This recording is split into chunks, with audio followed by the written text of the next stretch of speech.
Hello दोस्तों, तो आज हम देखने वाले हैं एपिसोड 7 ऑफ जेन ज़ी, जिसके शुरुआत में डॉक्टर रैन बताता है कि अब तुम्हें प्रैक्टिस करनी होगी। तो सुनताओ पूछती है कि मुझे एक्यूपंक्चर करना होगा या मेडिसिन बनानी पड़ेगी। तो वो कहता है तुम्हें तो सिर्फ फर्श ही साफ करनी है। तो वो सब हंसने लग जाते हैं। देन सुनताओ बताती है कि हमने डिसाइड कर लिया है कि हम तुम्हारे लिए अच्छे से टीचर्स लेकर आएंगे जिन्हें काफी अच्छी नॉलेज है। तो तुम्हारी लर्निंग कैपेसिटी के हिसाब से हम तुम्हें काम देंगे। क्या तुम्हें कुछ पूछना है? जैसे ही सुनताओ हाथ उठाने वाली होती है, डॉक्टर रैन कहता है तुम्हारे पास कोई चॉइस नहीं है, और वो सभी फिर से हंसने लग जाते हैं। देन शियान बताता है कि मेरी सारी छुट्टियां खत्म हो चुकी है, तो अब मुझे अपने काम पर फिर से जाना पड़ेगा और इसी वजह से मैं क्लासेस अटेंड नहीं कर पाऊंगा। तो वो कहते हैं कोई बात नहीं, तब तुम्हें टाइम मिले तब तुम क्लासेस के लिए आ जाना, और तुम्हें नोट्स की जरूरत हो तो तुम क्लास में किसी से ले लेना। तो सुनताओ हाथ उठाती है उसे अपने नोट्स देने के लिए। तो वो कहता है मैं तुमसे क्यों लूंगा, मैं तो अपनी क्लास की सबसे इंटेलिजेंट गर्ल से लूंगा। और वो रेबेका से पूछता है क्या तुम मुझे नोट्स दोगी, क्योंकि तुम क्लास में सबसे अच्छे नोट्स बनाती हो। तो वो कहती है अच्छा, तो इसके बारे में मुझे सोचना पड़ेगा, और वो सभी हंसने लग जाते हैं। तभी वहाँ पर वही माँ बेटी आती है और उसकी मॉम बोलने लग जाती है कि प्लीज आप इसका इलाज कर दीजिए, क्योंकि हमने इसे हर डॉक्टर के पास दिखाया लेकिन इसका कुछ नहीं हुआ। और ये कहते कहते वो रोने लग जाती है। तो वो उसके पल्सेस चेक करता है और बोलता है मैं समझ पा रहा हूँ। तो सभी ये शौक में हो जाते हैं कि कहीं इसका कोई इलाज ना हुआ तो। देन वो बोलता है हाँ, इसका एक इलाज जरूर है, क्योंकि मेरे मास्टर ने इसे सिखाया है, मीन सोंग के पापा ने। मुझे वो डायरी ढूंढनी पड़ेगी जिसमें इसका इलाज लिखा हुआ है। देन सोंग उसके लिए वो डायरी लेकर आती है। सुनता उसे झाँक झाँक कर देख रही थी। तो वो कहता है किसी की चीजों में ऐसे झाँक कर नहीं देखना चाहिए। देन वो इलाज बताने लग जाता है कि 300 पुराने किसी हाउस में जाकर हमें चूल्हे की ईंटें वगैरह कुछ ऐसा चाहिएगा, और उसे किसी बच्चे के पेशाब में कुछ दिनों तक भिगो कर रखा जाएगा और उसे इसे पीना पड़ेगा। यही एक हमारे पास आखिरी रास्ता है। तो वो सभी उससे ये पूछने लग जाते हैं कि इतने पुराने घर हमें कहाँ से मिलेंगे, ये कैसे पॉसिबल है। तो उस लड़की की मॉम कहती है क्यों नहीं मिलेंगे हमें, मुझे चाहिए किसी का घर तोड़ कर लानी पड़े, लेकिन मैं ये जरूर लेकर आऊंगी, और मैं अपनी बेटी को ठीक कर कर ही रहूंगी, चाहे इसके लिए मुझे जेल ही क्यों ना जाना पड़े। तो सुनताओ कहती है अरे आप किसी का घर मत तोड़ना, वरना सच में आप जेल जा सकती हैं, क्योंकि पता है तब मैंने किसी को मारा था ना। और वो अपनी कहानी स्टार्ट करने लग जाती है। तो उससे कहती है अरे बस भी करो सुनताओ, तुम हमेशा बोलने लग जाती हो। नेक्स्ट सीन में हम देखते हैं वो सभी साथ खाना खा रहे होते हैं। तो ली क्वान बिल्कुल चुप बैठा हुआ था। तो सुनताओ उसे नोटिस करती है और पूछती है क्या हुआ। तो वो कहता है मुझे उस माँ बेटी के लिए बहुत बुरा लग रहा है, तुमने देखा नहीं वो कितनी बुरी तरीके से रो रही थी अपनी बेटी के लिए। अगर ऐसा कुछ मेरे साथ होता ना तो मेरी मोम का तो रो रो कर बुरा हाल हो जाता। देन शियान कहता है हाँ रेंटियान, तुम्हारे पापा ने भी ये कैसी मेडिसिन बताई है, पता नहीं वो क्या क्या बोले जा रहे थे, क्या तुम्हें लगता है ये काम करेगा। तो रेंटियान कहता है अगर मेरे पापा ने ये कहा है तो ये जरूर काम करेगा। ऑल्सो सुनताओ भी कहती है मुझे नहीं लगता कि ये काम करने वाला है। देन शियान सुनताओ को एक एग्जाम्पल से समझाने लग जाता है कि ये इंसान की हड्डी है और उसकी हड्डी ऐसे टूटी हुई है, इसीलिए हम मॉडर्न डॉक्टर उसे ठीक नहीं कर सकते हैं। ऑल्सो रेबेका भी कहती है कि डॉक्टर रैन की रेमेडी इस बार सच में बहुत अटपटी थी। नेक्स्ट सीन में हम देखते हैं तब सुनताओ रेंटियान के साथ होती है। तुम बहुत कूल हो, तुम काम करते हुए और भी कूल लगते हो, लेकिन वो उससे कोई रिप्लाई नहीं करता है। तो वो कहती है मैं तुमसे बोले जा रही हूँ लेकिन तुम कोई रिप्लाई कर ही नहीं रहे हो। तो वो कहता है तुम्हें पता है ये सेक्सुअल हरासमेंट है। तो वो कहती है अच्छा। देन उसे टच करके कहती है ये है सेक्सुअल हरासमेंट। तो इसी बात पे वो लाइक सुनताओ को थोड़ा सा पुश कर देता है, और तभी वहाँ पर एक आदमी आ रहा होता है जो कि अपने चश्मे को साफ कर रहा था, और गलती से सुनताओ उससे टकरा जाती है और चश्मा नीचे गिर जाता है। फिर उस पर स्टेप रख देती है और वो टूट जाता है। तो वो कहती है सॉरी, मैं इसके लिए आपको पैसे दे दूंगी। तो वो कहता है हाँ दो तो 10,000 युआन। तो वो इतना सारा अमाउंट सुनकर एकदम शॉक्ड हो जाती है और बोलती है रुकिए, मैंने आपका चश्मा तो तोड़ा ही नहीं, ये सिर्फ और सिर्फ इस लड़के की वजह से टूटा है। आप ही बताइए ये कितना कूल है, मैं सिर्फ इससे यही तो बोल रही थी और इसी बात पे इसने मुझे धक्का मार दिया और मैं आपसे टकरा गई।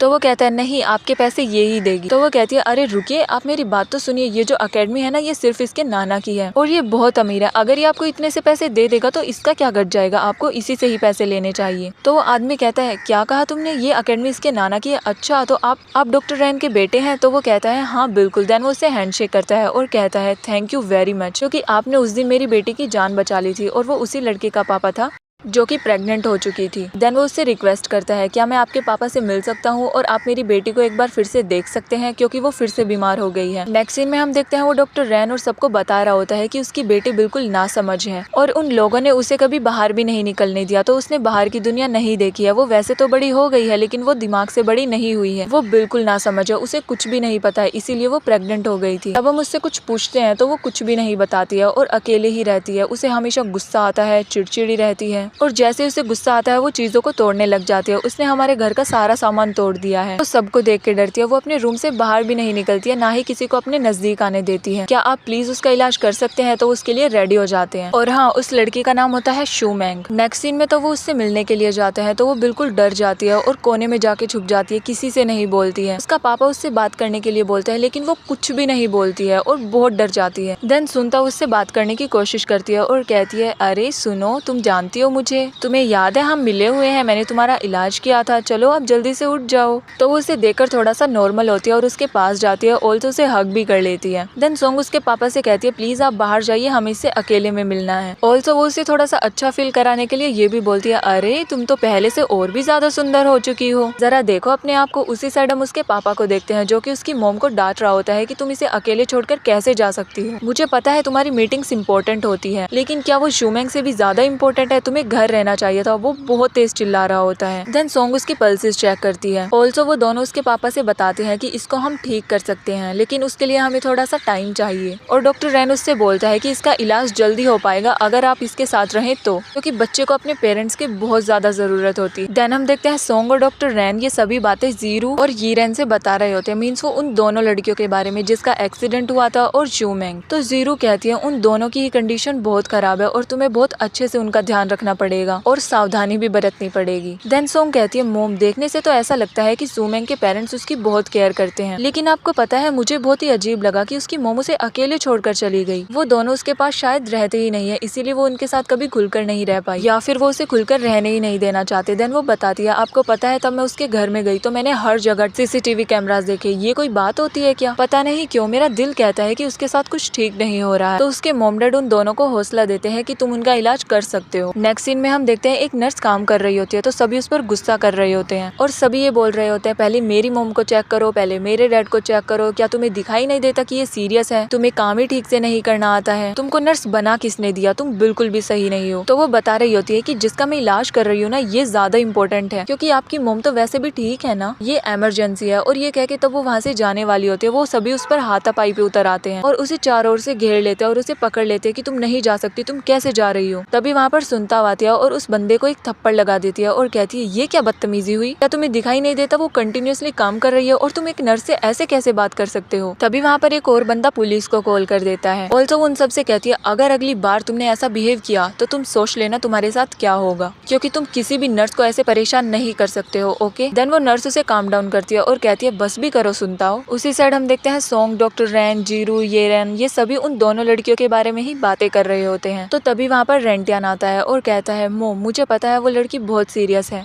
तो मैं चाहता हूँ कि मैं उसका ख्याल रखूँ, आप उसे अपने घर लेकर आ जाइए, क्योंकि वो सिर्फ मेरी वजह से मरने वाली थी, लेकिन अब मैं उसका ध्यान रखना चाहता हूँ। तो ये सुनकर वो शॉक्ड हो जाती है और कहती है, तुम्हें पता भी है तुम क्या कह रहे हो? उस पे से हम एक सेकंड तक नजर नहीं हटा सकते, और अगर उसे कुछ हो गया तो हम क्या जवाब देंगे उसके पेरेंट्स को? तो वो कहता है, मोम मैंने आपसे कहा ना, मैं उसका हर पल ध्यान रखूंगा, प्लीज आप एक बार घर तो लेकर आइए। तो उसका नाना एज अ टोंट कहता है, अच्छा मुझे पता चल गया तुम उसे क्यों लेकर आना चाहते हो, वो बहुत ही सुंदर दिखती है ना सोंग? तो रेंटियन को थोड़ा सा अच्छा नहीं लगता है और वो कहता है, ठीक है जैसी आपकी मर्जी, मत लाइए उसे यहाँ पर। उसी साइड हम देखते हैं उस नर्स को, जो कि कोई और नहीं बल्कि शिंग शिंग ही होती है, सुनताओ की बेस्ट फ्रेंड। और सुनताओ उसके लिए खाना लेकर आई थी तो वो खाना खाती है और कहती है, अरे वाह तुम तो बेहतर होती जा रही हो, और हाँ तुम्हें हाथ उठाने की क्या जरूरत थी, तुम्हारी वजह से ही मेरा कोई बॉयफ्रेंड नहीं है। तो सुनताओ कहती है, अगर मेरे जैसी बेस्ट फ्रेंड है ना तुम्हारे पास तो तुम्हें बॉयफ्रेंड की कोई जरूरत नहीं है, और अगर बाई चांस फ्यूचर में तुम्हारा कोई बॉयफ्रेंड बना और उसने तुम्हें परेशान किया ना, तो उसके साथ भी मैं यही हाल करूंगी। तो वो कहती है, थैंक यू सुनताओ, अगर तुम नहीं आती तो पता नहीं वो मेरे साथ क्या ही कर देते। सुनताओ कहती है, अरे तुम्हें घबराने की कोई टेंशन नहीं है, मैं हूं ना तुम्हारे साथ। देन डॉक्टर रैन के पास कॉल आता है और वो कहते हैं, क्या वो फिर से जेल चली गई? नेक्स्ट सीन में वो सुनताओ की बेल करवाता है और कहता है, अगर तुम बार बार जेल गई ना तो मैं तुम्हें छुड़वाने नहीं आऊंगा। तो वो कहती है, अरे क्या होता है, इस बार तो वैसे भी पिछली बार से कम रुपए लगे हैं ना बेल में। देन वो कहता है, आज से तुम मेरे घर में रहोगी। तो वो कहती है, क्या, लेकिन मैं क्यों रहूँ? तो वो कहता है, मैंने जितना कहा उतना ही। तो वो फिर से मना करने की कोशिश करती है, लेकिन वो कहता है, तुम्हें सिर्फ और सिर्फ मेरे घर पर ही रहना पड़ेगा, क्योंकि मैं नहीं चाहता कि तुम बार बार जेल आओ और मुझे बार बार पैसे देने पड़े। नेक्स्ट सीन में सोंग डॉक्टर रैन से नाराज होती है और कहती है, तुमने उन दोनों को यहाँ पर लाने का डिसीजन भी कर लिया और मुझसे एक बार पूछा तक नहीं। मीन्स शूमैंग और सुनताओ दोनों उसके घर आने वाले थे। तो वो कह रही होती है, तुम्हें पता है उनके आने से कितना काम बढ़ जाएगा? तो वो कहता है, अरे तुम परेशान क्यों होती हो, वैसे भी वो बच्ची नहीं है। तो वो कहती है, वो वैसे ही बच्ची नहीं है, लेकिन दिमाग से वो बच्ची है। देन उससे कहता है, एक स्टूडेंट का अपने टीचर के साथ रहना बहुत जरूरी होता है। अब मुझे ही देख लो, मुझे अपने टीचर के साथ रहना था, इसीलिए तो मैंने तुमसे शादी की। तो उसे घूरने रोने लग जाती है। देन वो रियलाइज करता है कि उसने क्या बोल दिया। देन वो उसे कपड़े मारने लग जाती है और वो वहाँ से चला जाता है। उसी साइड हम देखते हैं ली क्वान को, जो कि एक बच्चे का इलाज करने वाला था, तो वो रोने लग जाती है। तभी वहाँ पर उसकी मॉम आती है, तो वो कहता है प्लीज आप अपनी बेटी को समझा लीजिए, वरना बाद में मैं मार नहीं खाने वाला हूँ। देन हम देखते हैं शूमैंग डॉक्टर रैन के पास रहने के लिए आ चुकी थी,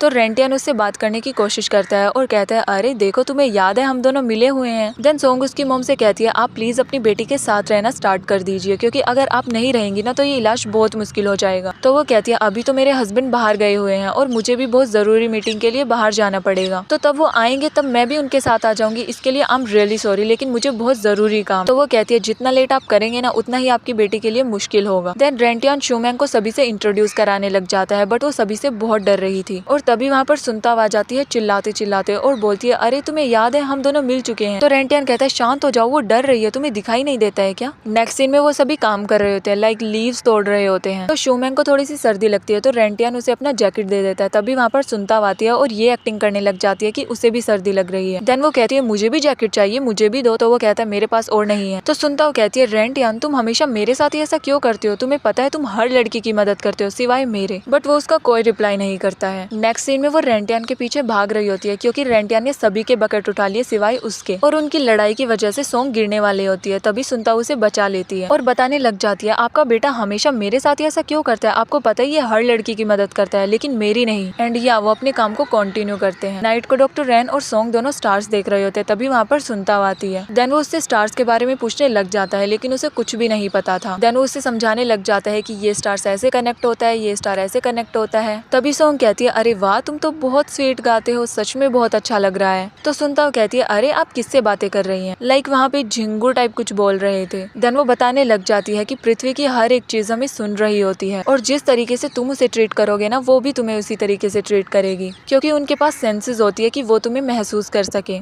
इसीलिए तुम्हें पृथ्वी की हर एक चीज को अच्छे से ट्रीट करना चाहिए। और वो सभी स्टार्स देखने लग जाते हैं। और इसी के साथ हमारे एपिसोड की एंडिंग होती है।